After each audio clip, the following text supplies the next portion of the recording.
segundo tiempo ha terminado. El partido ya tiene un ganador, el triunfador y la felicidad de la victoria. El drama de la derrota, golpe por golpe, motor a motor, cabeza a cabeza. Con el final de la jornada, llegó la hora del comentario.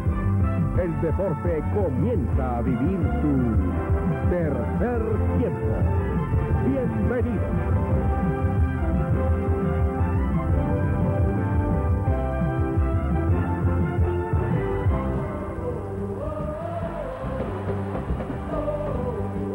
Amigos, bienvenidos, buenas noches a esta nueva temporada de tercer tiempo en 1996.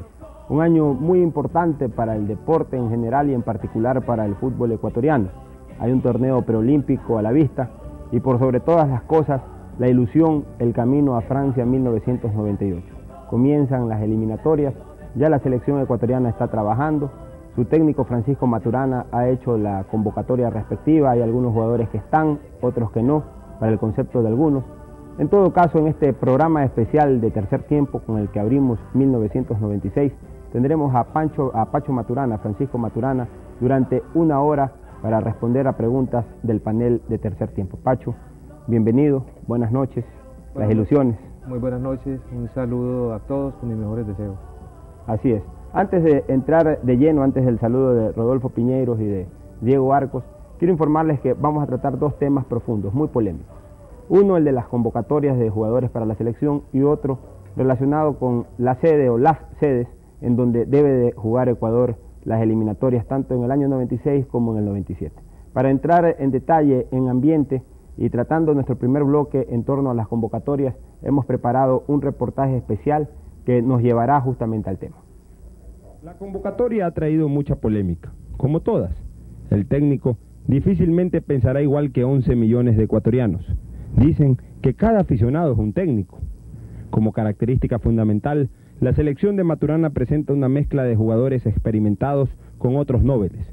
En términos generales, se ajusta a la realidad. Obviamente, aún no han sido convocados los dos jugadores que actúan en el exterior, Alex Aguinaga e Iván Hurtado. Un símbolo de nuestro fútbol, Luis Enrique Capurro, ha decidido no ir más al combinado. Maturana respeta su decisión. No le cierra su puerta, pero tampoco va a tocar la de él. Pero sí hay otros que por su trayectoria y últimos antecedentes merecían la convocatoria y por lo pronto están afuera. Manuel Uquillas, goleador de los dos últimos torneos, vicecampeón de la Copa Libertadores, campeón 4 veces con Barcelona, 4 participaciones coperas, el ecuatoriano que más goles ha hecho en nuestro país en los últimos 5 años. José Gavica, campeón con Barcelona en 2 ocasiones, además 2 subtítulos, 3 Copas Libertadores, 1 Copa América, 1 eliminatoria.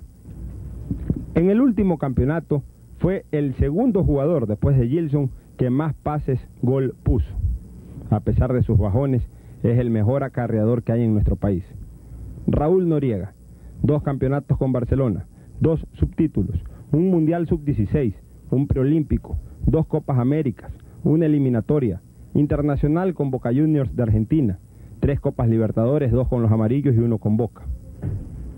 Héctor Carabalí, un campeonato con Barcelona, un subtítulo con el ídolo, 2 Copas Américas, 1 eliminatoria, 2 Copas Libertadores. Danes Coronel, 2 campeonatos con Emelec, 2 Copas Américas, 1 eliminatoria, un preolímpico, 2 Copas Libertadores y los torneos sudamericanos Sub-17 y Sub-20. La opinión de un periodista con la trayectoria de Guillermo Valencia León, valenciano, es muy útil para consultarle si son todos los que están. Por ejemplo, el señor Maturana el año pasado no encontraba jugadores para la selección mayor y este año sí los ha encontrado. En segundo lugar, en todas partes del mundo la valorización de los goleadores es un caso pero verdaderamente extraordinario. Todo el mundo busca goleadores. La selección ecuatoriana se da el lujo de no llamar al goleador de las 2 últimas temporadas. Por eso le digo que resulta singular interpretar el sentimiento de los directores técnicos, porque como dicen que cada técnico tiene su librito, y ese librito no coincide con el punto de vista de los críticos de fútbol, ahí le dejo a usted puesta esta inquietud. El otro elemento que me gustaría que esté en una selección ecuatoriana es Héctor Carabalí. A lo mejor ahí hubo confusión del director técnico. En vez de Héctor, ha llamado a Wilson, que Wilson es un jugador suplente en Barcelona. El otro ha sido un excelente jugador. Aurelio Paredes es el director de la página deportiva de Diario El Universo. Él también tiene su punto de vista al respecto.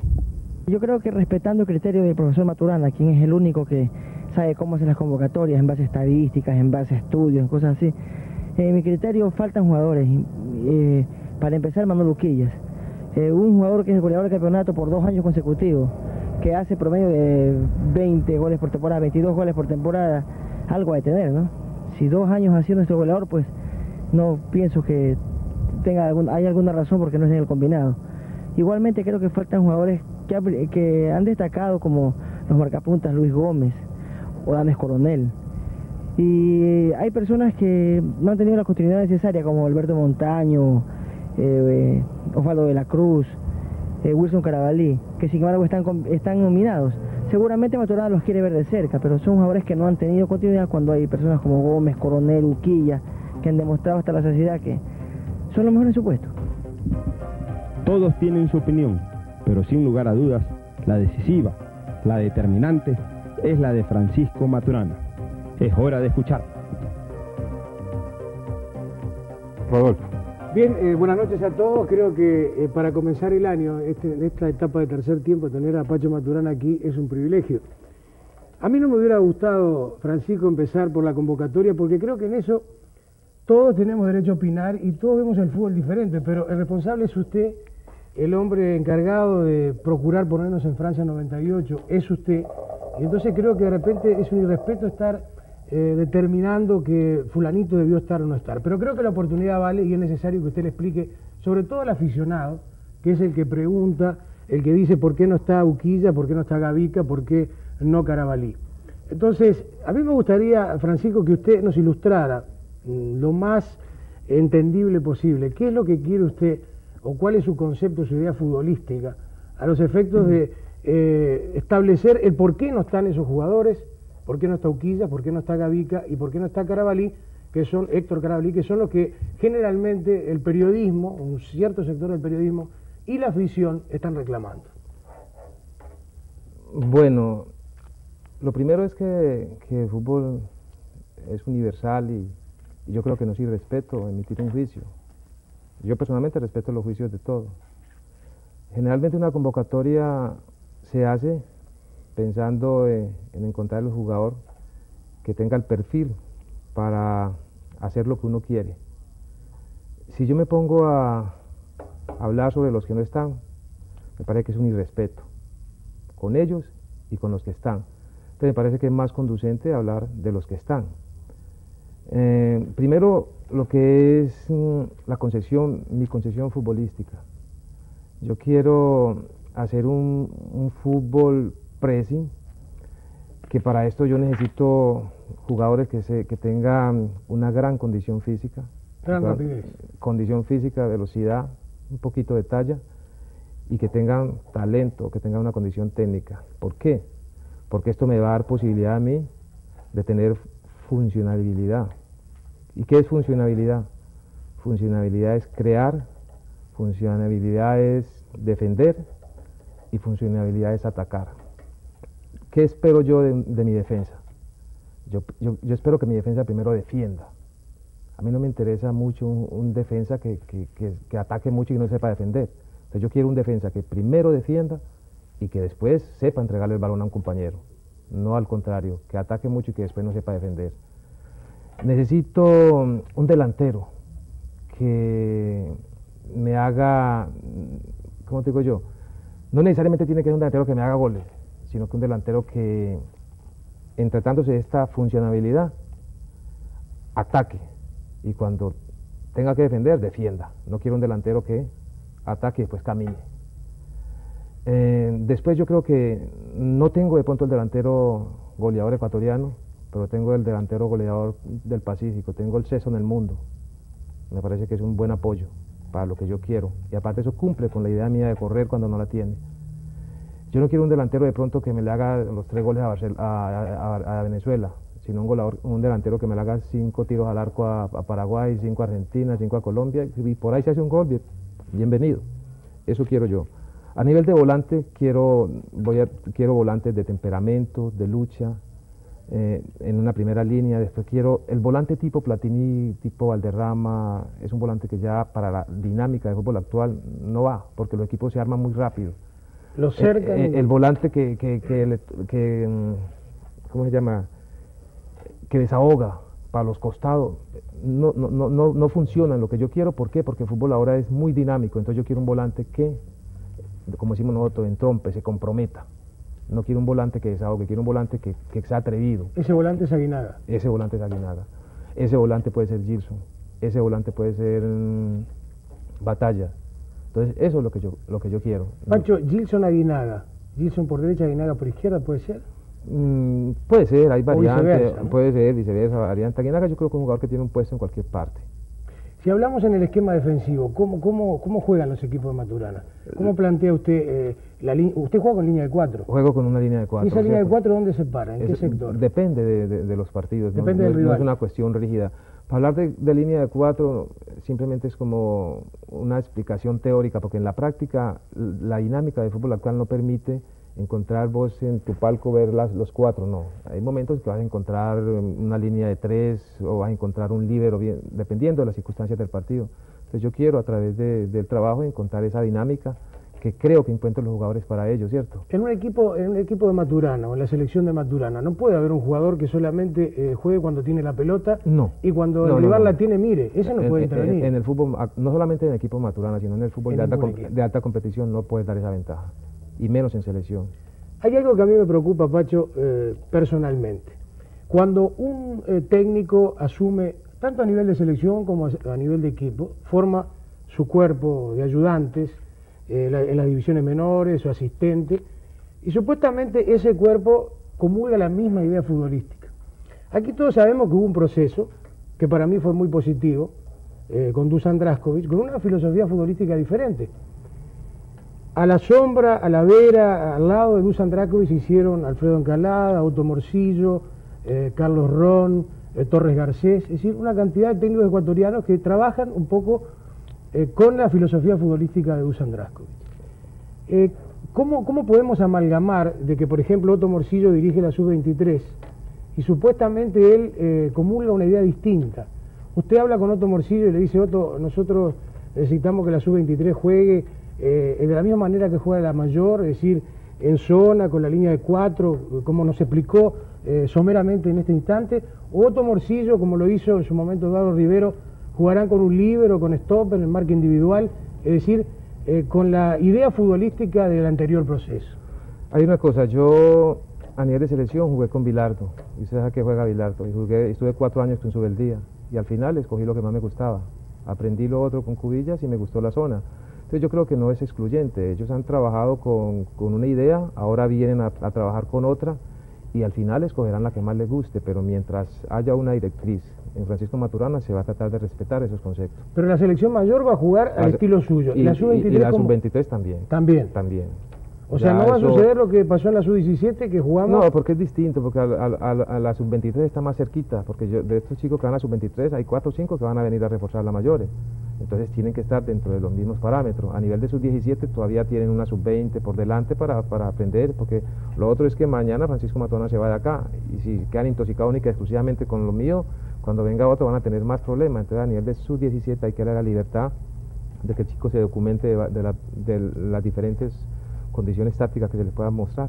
Pacho, usted eligió jugar en la capital de la República, ahora surge la posibilidad también de que Guayaquil sea sede, habrá que ver si eso es aceptado, pero usted fue el que en definitiva se inclinó por jugar en Quito, lo cual a mí personalmente me agrada, me parece que debe ser así, que debemos aprovechar la altura, que los 2.800 metros de la ciudad capital le molestan mucho a los uruguayos, le molestan mucho a los argentinos, de repente también a los chilenos, y eso yo creo que es un acierto que juguemos en Quito.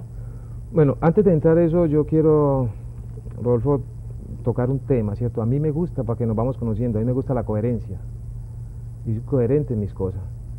Antes de que se definiera lo que era la eliminatoria, yo los oía a ustedes y casi era un consenso general de que había que jugar X o Y partidos en Quito y otros tantos en Guayaquil. Y tenían razón. Entonces, y mientras se pueda, yo creo que vamos a estar de acuerdo con esa disposición.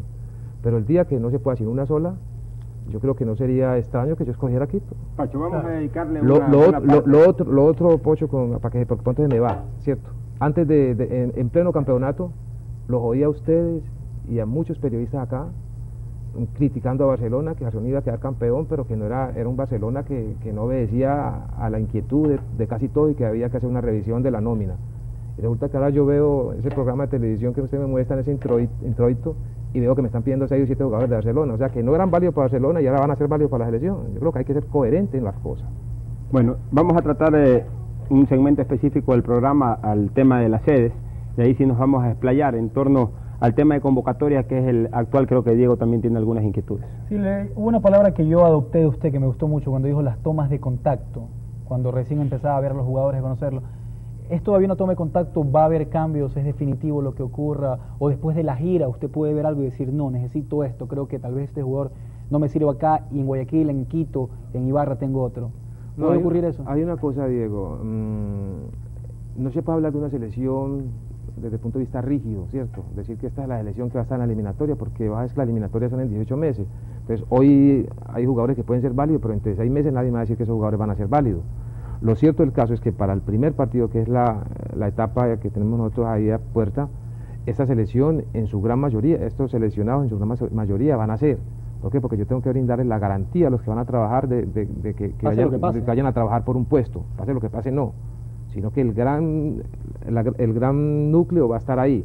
Pero eso no excluye que hayan 2 o 3 que no cumplan con los requisitos, que no, digamos, me llenen desde el punto de vista futbolístico, y yo no tengo ningún inconveniente porque ninguno es hermano mío, no tengo compromiso con ninguno. La flexibilidad puede existir. Entonces yo puedo llamar a otros, porque yo creo que ya, a diferencia de cuando llegué acá... Esto puede darse a lo largo de toda la eliminatoria. A lo largo de toda la eliminatoria. De México llega la noticia de que los equipos ahora hablan de que 7, 8 partidos al año en el caso de Aguinaga. Tal vez con otros jugadores argentinos, brasileños ocurra lo mismo. Pero solo 7, usted hablaba mucho de la coherencia. ¿Es coherente esto? Decir, cuento con él para 8 partidos y tiene que ponerse a analizar, para este sí, para este no, para este sí, para este no. ¿Eso es bueno? ¿Hasta qué punto va a afectar? Yo creo que eso es una realidad, ¿cierto? Se lo va a hacer. Pero, ¿cómo te digo yo? Eso es una cuestión rígida, un reglamento. La FIFA dice, como mínimo tienen que prestarlo legalmente 7 partidos, ¿cierto? Entonces, por eso, a veces, ahí se encuentra la respuesta para muchos que dicen, ¿por qué no va a la gira Aguinaga? ¿Por cómo vamos a gastar a Aguinaga en 5 partidos cuando tenemos 6 en la eliminatoria durante el año? ¿Y qué vamos a inventar nosotros con Aguinaga?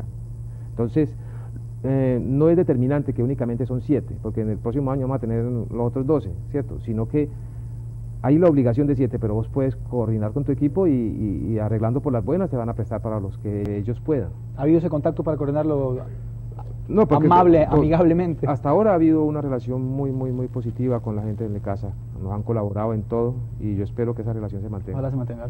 Francisco Maturana en vivo, aquí en Tercer Tiempo. Nos vamos a una pausa comercial y retornaremos con más inquietudes en torno a la convocatoria de jugadores al combinado nacional. Ya volvemos. Nuevamente en este panel de Tercer Tiempo con el doctor Francisco Maturana. Pacho, ¿son todos los que están todos los que son? Para mí sí, pero no me da pena si después de la gira pienso que no. Pero para la mayoría de la prensa no. Y no sé, porque es que yo lo que decía en un principio, la prensa tiene sus propios criterios que yo respeto, ¿cierto? Porque de pronto la prensa no tiene la sensibilidad futbolística que tengo yo. No quiere decir que la mía sea la mejor, puede ser peor, pero yo tengo que estar coherente con lo que pienso. Yo no puedo llamar una gente porque yo tengo una condición futbolística determinante, ¿cierto? ¿No sirve para un delantero ecuatoriano ser 2 veces en seguidilla goleador de su torneo? Pues hombre, a nivel local puede servir, ¿cierto? Pero yo le pregunto, ese jugador ecuatoriano que usted dice, ¿cuántos goles tiene a nivel internacional? Concretamente Uquillas, 4 goles en Copa Libertadores. Pero aquí hay otra cosa. Correcto, Uquillas no ha marcado muchos goles internacionalmente, pero tampoco Patricio Hurtado. y no se convoca solamente un delantero, se convoca 2 y hasta 3. Pero es que ahí vamos, ¿cierto? Vamos a estar coherentes. Cuando yo estoy diciendo una cosa, sigamos por ese camino, ¿cierto? Yo le hablaba en un principio de lo que yo quería de mis delanteros. Y Patricio Hurtado puede que no haga goles, pero corre. Uquillas no corre. No estoy diciendo que Uquilla no corra, porque no voy a hablar de Uquilla, pues, sus virtudes ni sus defectos, sino que lo voy a hablar del que llevé. Ahora, el no que se llevé está... es Patricio Hurtado. Patricio Hurtado me puede servir a mí, y por lo menos yo lo probé en una gira. Un tipo que al final hubo un partido que lo tuve que felicitar. Y me hizo un tiro al arco, pero se corrió y se rompió. Terminó el partido y quedó exhausto. Y hubo que llevarlo a la clínica. Eso quiero yo. Ahora, dicen que hay jugadores que son para equipos y otros para selección. Y hay jugadores que son para casa adentro y otros para jugar internacionalmente. Eso es indudable. ¿No se está despreciando un poco la experiencia internacional de algunos jugadores? Por ejemplo, el mismo Quillas o Raúl Noriega, que son jugadores que en el caso de Noriega han jugado en el exterior. Yo le quiero decir que Raúl Noriega estuvo conmigo en la gira. Pero ahora no. Más, y le voy a decir una cosa, que usted lo puede preguntar a él. Yo creo que no soy infidente. Cuando veníamos de la gira, se acercó a mi puesto en el avión y me dijo: Pacho, yo creo que no me volvés a llamar. ¿Por qué? Él sabía. Él me lo dijo. Pero ahí no está la confianza del técnico para volver al jugador a su nivel. Pero yo pienso que sería injusto con los otros. Yo creo que es más justo llamar a Byron, llamar a Montaño, a ver qué me pueden dar ellos. O sea, ¿usted fue injusto con Byron en la Copa América? No fue injusto, porque en el momento que yo llegué me sedujo más el presente de Máximo y el presente de Iván Hurtado. Después seguí documentándome, después seguí preguntando, viendo, y al final encontré en Byron. De pronto no tanto las condiciones futbolísticas, que quede bien claro, pero encontré un liderazgo, porque necesito líder ahí. Ahora, reitero en una apreciación mía muy particular, me da la impresión que a ratos se está dejando la experiencia internacional de algunos de estos jugadores por otros que a lo mejor mejor te han impresionado, pero que no tienen esa experiencia internacional, como Obregón, Robert Macías. Estamos de acuerdo, Poncho, pero lo que pasa es que la experiencia internacional no han ganado nada con ella. Entonces, ¿por qué no ahora jugamos con otra cosa que no es, pero que no sabemos si va a ser? Yo llevé, le digo sinceramente, yo llevé a 2 jugadores al partido con Bolivia, partido con, no sé, 50.000 personas, un partido con Bolivia con toda su fiesta, que no habían jugado internacionalmente, que es el caso de Obregón y Macías, y junto con Aguinaga fueron lejos los mejores del equipo. Y si no los llevamos a probar, entonces ¿cómo sabemos que son? O me voy a llevar con los mismos de experiencia que no han ganado nada. Pero creo que tú más que nadie sabes el peso de una eliminatoria.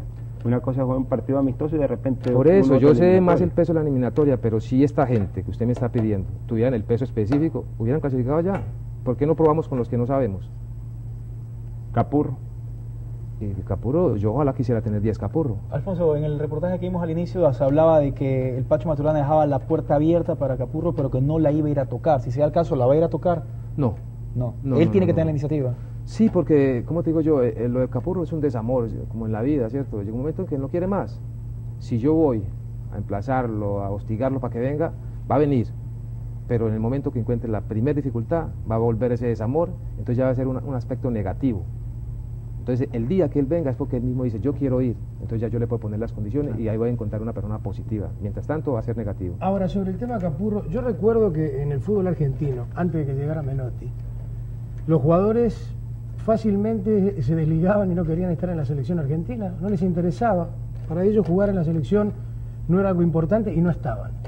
Menotti fue precisamente el mentalizador, en el sentido de que el jugador argentino realmente amara su camiseta de su selección y estuviera feliz y contento. Y en Colombia pasó lo mismo. A mí hay un tema en esto de Capurro. Capurro ha dicho que él no quiere estar en la selección. Si él no hubiera dicho eso, ¿Maturana hubiera convocado a Capurro?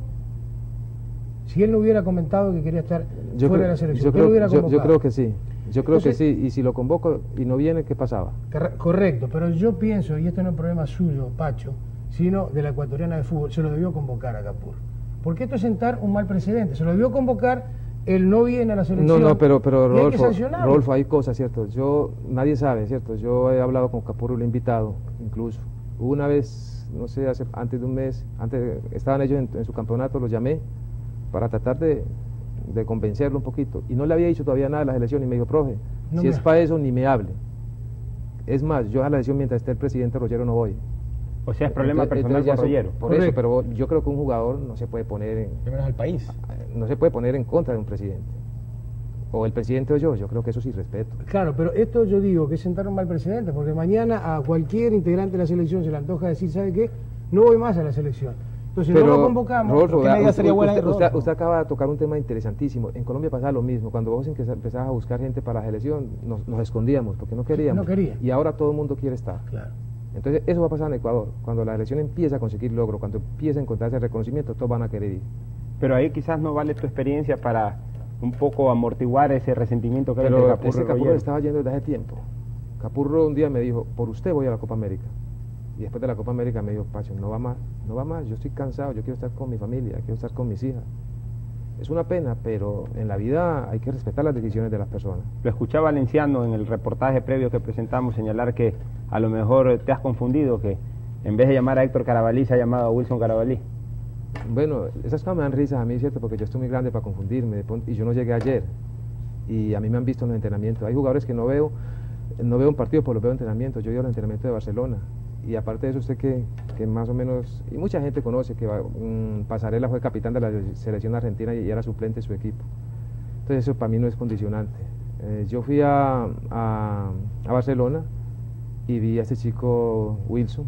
Después me documenté en lo personal, porque aquí también los que están no es porque yo no sepa nada de su vida personal, también sé porque eso es importantísimo. Y le vi condiciones interesantísimas. Con el balón sabe, cabeza levantada, es veloz, es fuerte en el 1 contra 1. Entonces yo dije, este jugador voy a llamarlo porque tiene madera y voy a ver si lo convenzo para que juegue marcador de punta. ¿Por qué? Porque ustedes tienen un poco de marcadores de punta que ya yo conozco. Entonces yo quiero ver si de pronto puedo hacer otro marcador que tenga un poquito más de lo que tienen los de ahora. ¿Qué tiene este Wilson? Tiene talla para la gran competición. Los otros pueden ser muy buenos, muy veloces, muy alegres, pero a nivel de alta competición se necesita gente de talla. O sea, si yo logro que Wilson Carabalí se enamore de ese puesto, con toda seguridad que Ecuador va a tener un magnífico marcador de punta. O sea, la talla es lo que marca la diferencia entre Carabalí con Danes Coronel, que tiene algunos vuelos ya en esto de eliminatoria, y de Luis Gómez. La talla y aparte de eso, la convivencia anterior. Ya yo estuve con Coronel, ya yo lo tuve. Pero en un mal momento de Coronel, ese no es el verdadero Coronel. No, pero es que no es el momento futbolístico, porque yo también tuve momentos futbolísticamente malos. Pero resulta que para ser jugador de selección, tenés que tener la misma motivación jugando o sin jugar. Porque ¿y no la tienen algunos jugadores? Hay jugadores acá que cuando no juegan te deterioran el grupo con su comportamiento. Y para ser un profesional de alta competición necesitas saber ser suplente. La realidad de Aguinaga. Aguinaga, uno de los mejores jugadores del mundo. Pero él ha dicho que si se cruzan los partidos de la final del fútbol mexicano con los primeros partidos eliminatorios va a tener problemas. ¿Qué has conversado con él? Es obvio que va a tener problemas, ¿cierto? Porque, decime una cosa, si por esas coincidencias que no se sabe, la final de México juega el 24 Necaxa con cualquiera, pues hombre, ya vendrá la conversación de la federación con la gente de Necaxa. Y la gente de Necaxa va a querer tener a Necaxa, pero hay la posibilidad de convencerlo que nos los preste. Pero el problema no es de Aguinaga va a querer siempre jugar con Ecuador porque es una persona que quiere su país. Eso es importante porque de repente en el reportaje de la televisión mexicana, que lo hizo la televisión mexicana, a Alex Aguinaga se lo ve un poquitito frío con respecto a la selección. Yo he hablado con él Bolivia, y es una de las personas que pegó ustedes vieron y no solamente el viaje, sino la alegría y la satisfacción de ver que el equipo tenía cuerpo, ¿cierto? Cuando él llegó estaba muy contento. Y él está muy motivado con su equipo, ¿cierto? Está muy motivado y con toda seguridad sería necio decir que no va a tener problemas porque él no va a poder coger su maleta y venirse así. Va a encontrar dificultades, pero que dificultades que se pueden subsanar después. Usted, Francisco, convocó sorpresivamente a la Copa América y desató polémica a Energio Díaz. Energio Díaz, nosotros lo vimos allá en la Copa América, me parece que no desentonó, no digo que jugó y en Asia, un gran partido, en Asia fue el mejor jugador del torneo. No desentonó. ¿Qué pasó con Energio Díaz? Es que el problema, Rodolfo, es que ustedes como que cubren única y exclusivamente el campeonato de primera división. En la segunda división no está jugando, creo que ha tenido una lesión y entonces futbolísticamente no anda bien. Entonces, cuando yo llevé a Nergio, es porque creía que futbolísticamente estaba en un momento donde me podía dar cosas. Ahora no me puede dar, yo no tengo compromiso con Nergio. Lo llevé porque me daba cosas. Ahora no está en condiciones porque no está jugando. ¿Ha visto, Francisco, a Ney Raúl Avilés? Bastante bien. Bastante bien. ¿Como para ser convocado? Y no sé, vuelvo y repito, yo quiero unos delanteros más luchadores. Dicen en el argot popular morir seco. ¿Muere seco ya con los tres arqueros? No. ¿O hay alguno que repite? No puedo morir seco, pero indudablemente no voy a negar que son los de mayor condición, ¿cierto? Ahora de pronto mucha gente puede estar ilusionada con el arquero de Espoli, que es muy buen portero, pero ese portero no lo hemos visto en un equipo abierto, hemos visto con un equipo apañadito donde le hacen 4 tiros por partido. Ahora, yo le cuento algo de Fernando Hidalgo. En el año 88, cuando llegó Dusan Drašković, lo convocó a la selección. Sí, y Dusan convocó a Ramírez y... Claro. ¿Y a dónde está? Claro, pero no, lo convocó a un partido, al primer partido, y desató una polémica increíble, porque nadie pensaba que Fernando Hidalgo era arquero de selección. Pero ha crecido. Estamos a 7 años ha crecido, y ha mejorado. Ha crecido, indudablemente ha crecido, ¿cierto? Y ¿por qué no? Lo vuelvo y repito, es que yo no puedo cerrar la puerta cuando tengo 2 años, casi 18 meses de trabajo. Pacho, concluyamos en algo. Definitivamente, estos jugadores que son motivo de la polémica, Uquillas, Carabalí, Gavica, Coronel, ¿tienen cerradas las puertas en la selección? No, yo no cierro las puertas. ¿Tienen posibilidades? Pero yo tengo mis criterios totalmente definidos, ¿cierto? En el momento de que la gente que yo llegue me responda, yo tengo que proteger a esa gente y confiar en ellos. Si no responde, pues yo me tengo que acudir a otro tipo de cosas. Bueno, ha sido Francisco Maturana en el tema convocatorias. ¿Alguna duda al respecto a ustedes o pasamos a otro tema? Muy claro, me parece muy bien cómo está manejando el aspecto del equipo sobre el tema de la gente que no juega y le afecta, que usted decía, gente que se queda en la banca y no sabe ser banco, no sabe ser suplente. ¿Hay alguna forma de trabajar también con eso? Es decir, no en la cancha, hablando, conversando. Ese es un factor importante también como técnico que alguien tiene que desmenuzar. Yo lo he intentado, ¿cierto? Lo he intentado y he hablado. Y usted puede hablar con cualquier jugador de la selección y me he encerrado con él en la habitación y le he dicho lo que yo siento de ellos en lo futbolístico y en lo personal. Algunos han mejorado. El profesionalismo tiene que ser también en la banca, ¿no? Sí. En la banca no es cuestión de estar haciendo fuerza a que tu amigo a tu compañero le vaya mal. En la banca tenés que vibrar, eso le pasó a Adolfo Valencia en Colombia. Adolfo Valencia pensaba que él tenía que jugar y estaba de mala cara.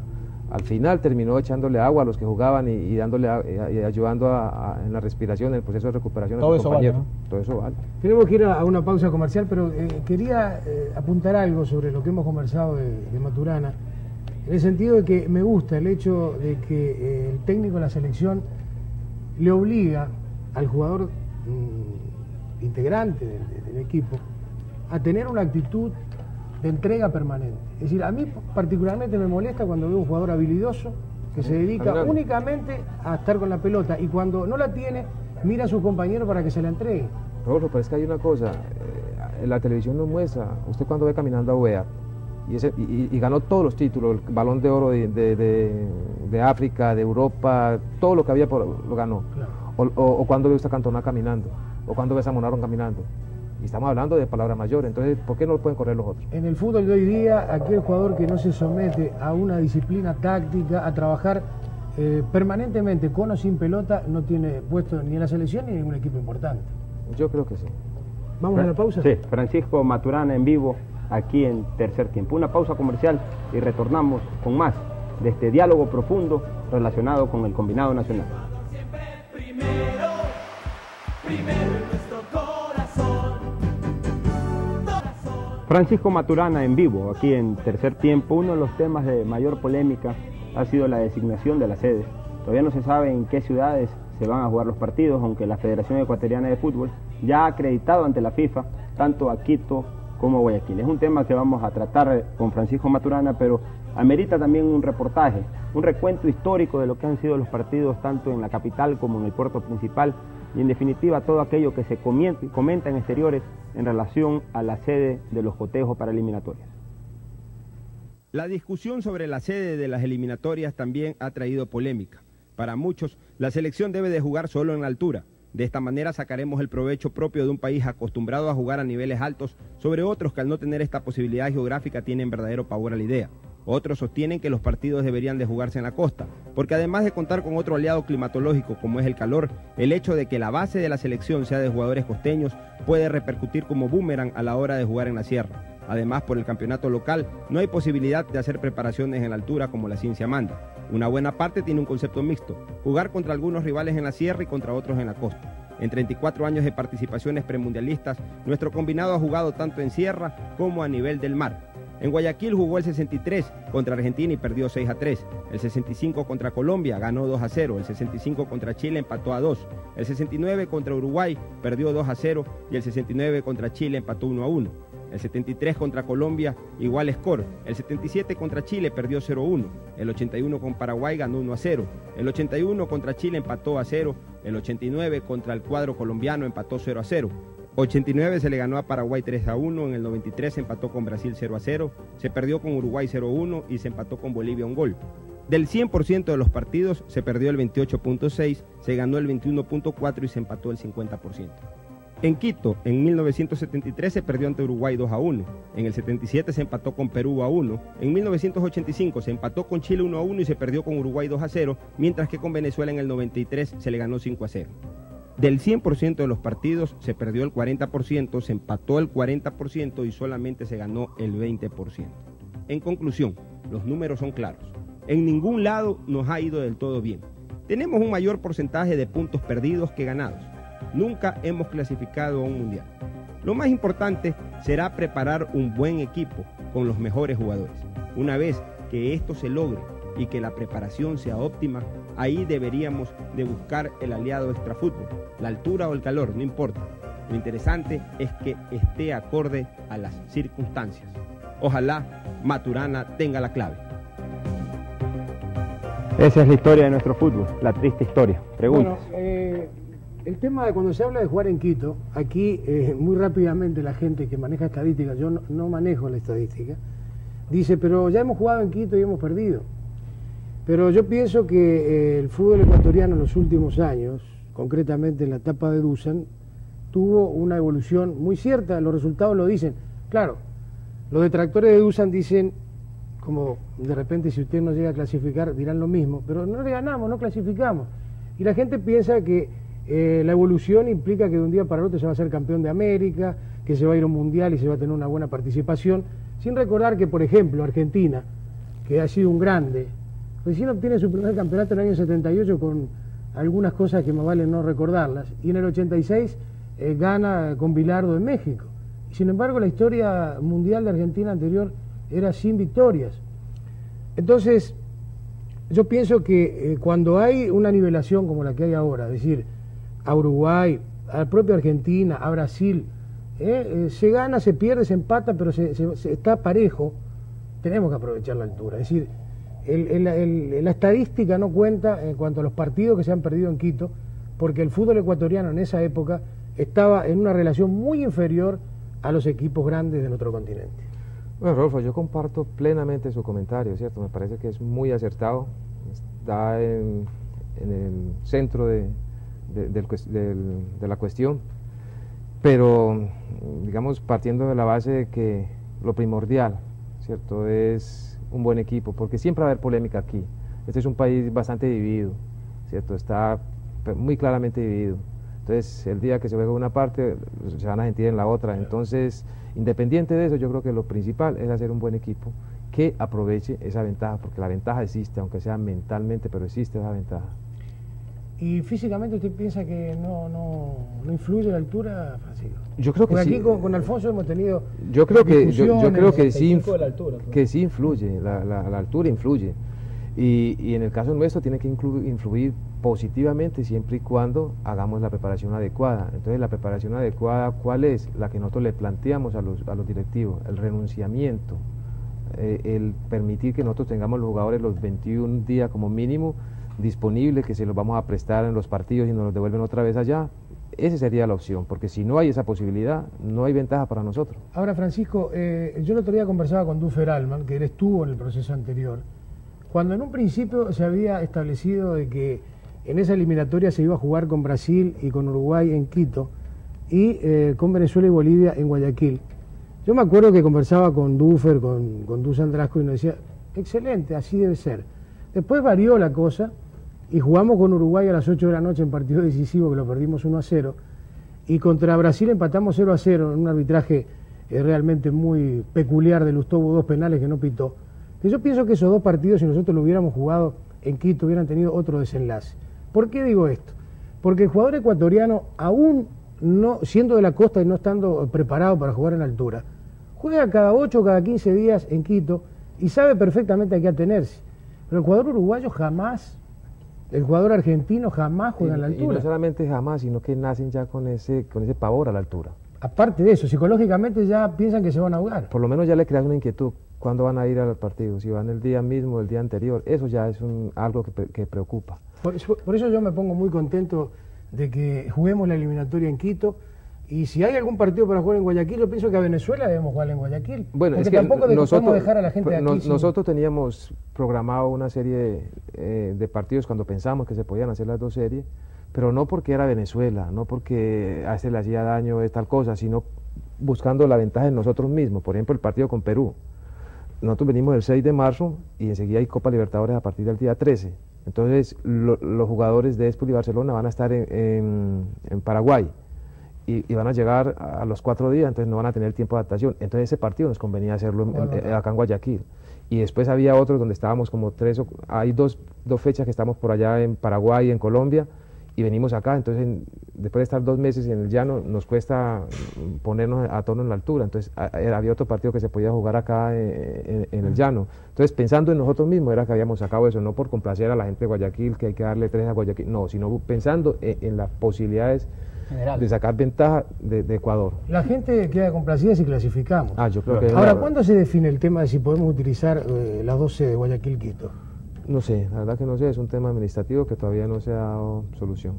Tema administrativo, dice, ¿quién toma la decisión de cuántos partidos, de que si está por jugarse contra Bolivia en Quito o en Guayaquil, quién toma esa decisión final? No, esa decisión la tomo yo. ¿La toma usted? La tomo yo, amparado en ¿qué te digo yo? Primero que todo, en la viabilidad de esto. Porque si la Confederación dice que no tiene una sola sede, no hay que tomar decisión. Simplemente la decisión de una sola, si es una sola, la decisión está tomada, que es Quito. Si hay 2, pues indiscutiblemente, pues hombre, ya uno verá cuál es partido de acuerdo a...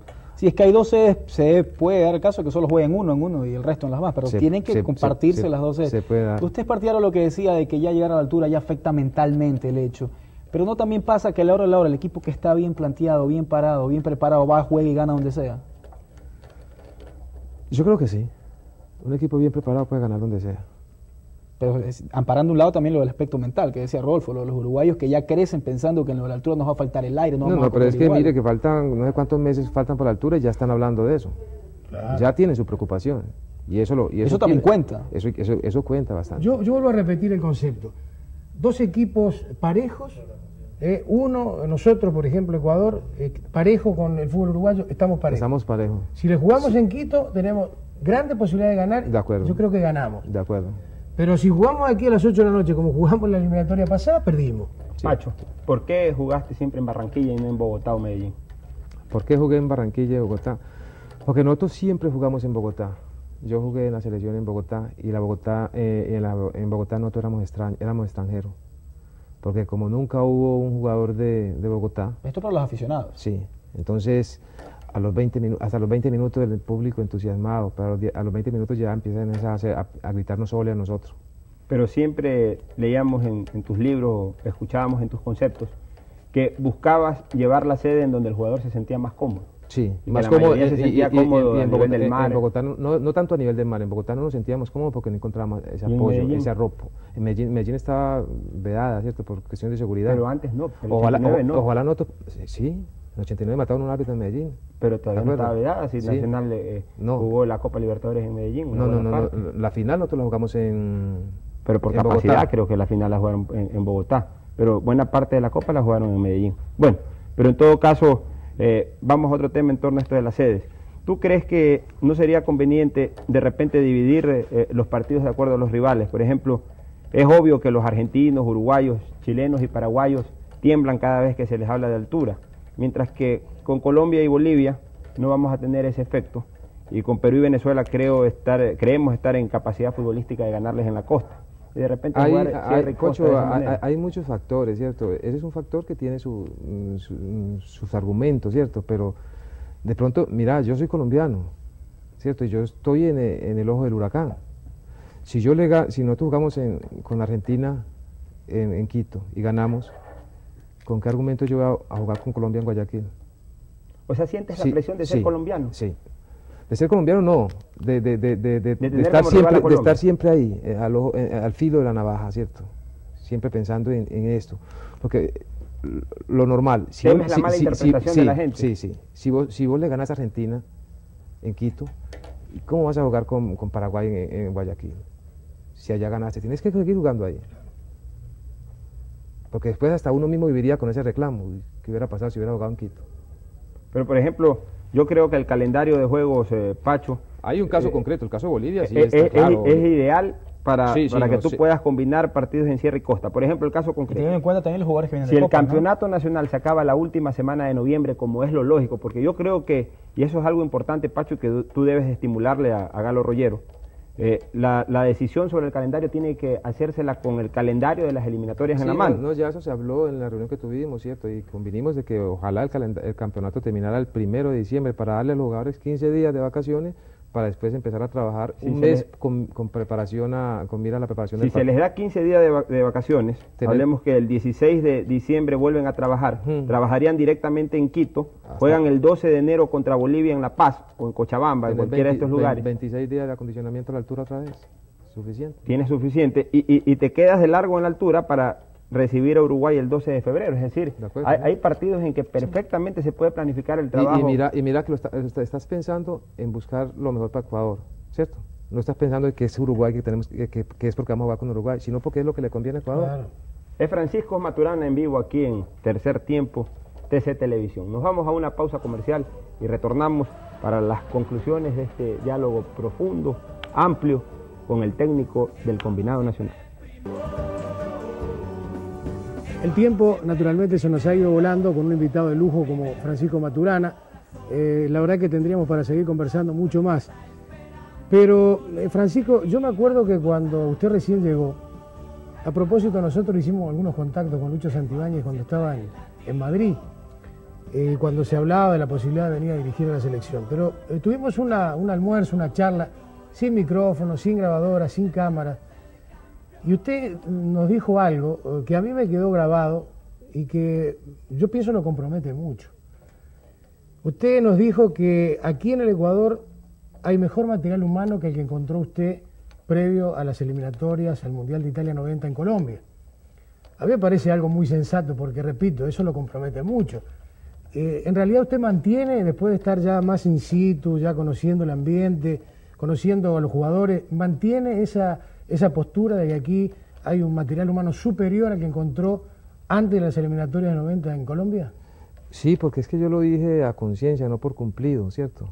Yo creo que el material que yo encontré acá es mucho mejor al material que encontré en Colombia, pero en ese momento no, porque el material que encontré en Colombia fue progresando a la medida que nos quitamos la gorra, a la medida que entrenamos con camisa, a la medida que... la gorra, porque había jugadores de gorrita y la gorra para los beisbolistas, ¿cierto? Con el Diego, que el futbolista tiene que quitarse la gorra, tiene que darse nivel. A la medida que el futbolista empezó a mejorar como persona, empezamos nosotros a avanzar. Si Ecuador coge ese camino, ¿cierto? Si los chicos tiran la gorra a un lado, si los chicos se suben las medias, se meten la camisa por fuera, visten bien, viven bien... Por ahí empieza la disciplina, hasta la forma de seguridad. Sí, con toda seguridad que ahí vamos a empezar a conseguir lo que consiguió Colombia. ¿Alguna pregunta o conclusión, Diego? ¿Qué ha faltado? ¿Qué le ha molestado desde que firmó el contrato en todo este proceso? Se ha dicho de todo, eso es común. Yo creo que uno debe estar acostumbrado cuando se está a la cabeza del deporte más popular de un país y del mundo. Todo el mundo va a estar a veces, no todo el mundo va a estar de acuerdo, como decía Alfonso en el reportaje, no todos piensan igual. ¿Ha faltado algo? ¿Le ha molestado algo? ¿O está de acuerdo? Pediría algo tal vez al público, al periodismo, no molesten más. No, Diego, porque es que el fútbol, lo bueno de eso es que en el fútbol todo el mundo tiene derecho a hablar. El día que uno no puede hablar de fútbol, ese día pierde su esencia. Hay una cosa, cierto, yo una vez leí por ahí algo que decía que el buen jugador de póker no es el que tiene 4 ases, o sea que todo está bien, sino el buen jugador de póker es el que con lo que tiene sabe jugar. Eso es lo que piensa hacer y lo que va a hacer. Sí. Bueno, antes de anunciar mis conclusiones, sí quiero señalar que no hay impedimento para que Guayaquil y Quito, o Quito o Guayaquil, o en todo caso 2 sedes las sean para estas eliminatorias, porque ha habido una confusión. Realmente la FIFA... El impedimento puede ser si la Confederación lo pone. Ahí te iba a decir, porque lo explicó muy bien Galo Rollero en una entrevista a nivel radial que le hicimos. La FIFA, que es el rector, que es el que manda en este tipo de competencias, ha autorizado o ha delegado, es el término exacto, a la Confederación Sudamericana para que resuelva el problema de jugar sobre 3.000 metros, nada más. Es decir, no le ha delegado para que resuelva si hay una sede, 2 sedes, 10 sedes, simplemente para que decidan si hay la posibilidad de jugar sobre los 3.000 metros o no. Lo demás creo que es una leguleyada de Julio Grondona. Pero ya en términos de conclusiones a esta amplia entrevista, Pacho, hemos anotado aquí que prefieres los defensas con talla y técnica, que sepan marcar y tocar por sobre todas las cosas. Que primero sepan defender, pero que también te la entreguen al compañero, ¿no? Y ahí está plenamente justificado Wilson Carabalí, y ahí está también justificada la no convocatoria de Coronel y Chino Gómez. Delanteros que sepan atacar, no necesariamente anotar, pero que cuando anoten no sean solo los venezolanos. Plenamente justificada la ausencia de Uquillas. Capurro está disgustado con Rollero, no quiere saber nada de la selección, ese es el motivo por el cual Capurro no viene. Las puertas aún están abiertas para todos, y hemos podido deducir que el partido con Perú será en Guayaquil, por efectos de los jugadores de Barcelona y Espoli que están en Copa Libertadores y no van a tener un tiempo de aclimatación previa. No, en el caso que sean las dos sedes. En el caso de que sean las dos sedes, obviamente O sea, el partido... Alfonso es muy optimista, yo no soy, le cuento, ¿No cree yo que no sean soy las dos? optimista. Yo tampoco, Yo ¿por no qué? soy Porque los que abogan por una sola sede son los pesados. Claro, y todo, y hay mayoría absoluta. Vamos a ver qué No, pasa. hay un grupo que está oponiéndose, hay un grupo representativo de 4 o 5, pero los que mandan Argentina, Paraguay, Uruguay, pues quieren una sola sede. Pero en todo caso, si son dos sedes, Pacho Maturana aún no ha dicho contra qué países va a jugar en qué ciudad, pero hemos podido deducir que si se dan las dos sedes, con Perú será en Guayaquil y con Uruguay en Quito, por el hecho de prepararse también al partido previo con Bolivia. Pacho, ¿alguna conclusión tuya en la parte final de nuestro programa? No, yo simplemente pienso que ha sido una posibilidad de resolver algunas inquietudes. Sigo pensando que el fútbol es universal, que todos tienen razón y que por ahí algunas veces vamos a estar de acuerdo, otras veces no, pero de todas maneras el cariño es el mismo. Rodolfo. ¿Usted sabe, Francisco, quién lo trajo aquí al fútbol ecuatoriano? Pues yo tengo entendido que es Rollero. El economista Rollero. Sí, Bueno, sí. le cuento que la persona que lo trajo está aquí en esta mesa. Y el señor Alfonso Ojara. Le cuento porque yo fui testigo de eso en una llamada telefónica, porque el técnico de la selección iba a ser Persic, el yugoslavo que dirige en el fútbol chileno. El señor Alfonso Ojara cogió el teléfono, llamó a Galo Rollero y le dijo, ¿cómo puede ser posible? Ese técnico no tiene ninguna categoría, no puede ser, ¿por qué no Maturana? Y de ahí de esa reunión, yo me acuerdo que salí, llamé a RCN para pedir el teléfono y de ahí se armó todo. Simplemente Procuraré no defraudar. simplemente recomendamos, como cualquier ecuatoriano ¿Pero más. es cierto o estoy inventando? Conversamos con Rollero, no es que le No, dijimos yo nada no por digo el que estilo, no le tampoco. impuso, pero A le Rollero, levantó, usted Alfonso- le levantó un centro. Alfonso ahora los que iba a visitar al ex técnico a decirle que no ponga tal jugador Le también. levantó un buen centro. Pacho, muchas gracias por haber venido. Creo que la selección está en las mejores manos. Lo demás Igualmente. lo podrás demostrar desde el 24 de abril, cuando nos juguemos la posibilidad de ir a Francia 98. Muchas gracias por haber venido, gracias a ustedes por la sintonía. Tercer tiempo en vivo con Francisco Maturana. Buenas noches. Buenas noches. Quiero abrir mis ojos.